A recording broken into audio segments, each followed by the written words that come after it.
So mutya na section e-book to The Dark Side ay papalabas na nga few days from now. And I was able to watch the first episode and here are my thoughts about Book 2.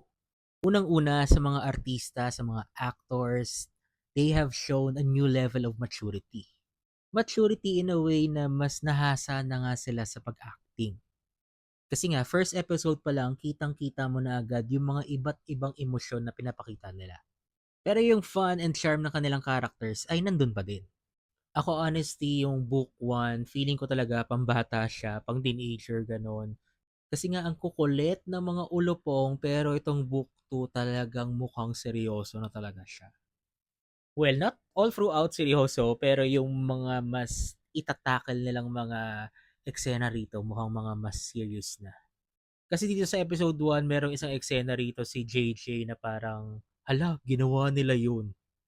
And for me, isa sa mga nag-stood out sa akin dito, yung color grading ng camera, cinematography, maganda.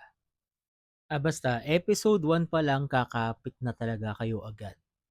So, ang mutya ng Section E, Book 2, The Dark Side, ipapalabas na December 4, exclusive sa Viva 1.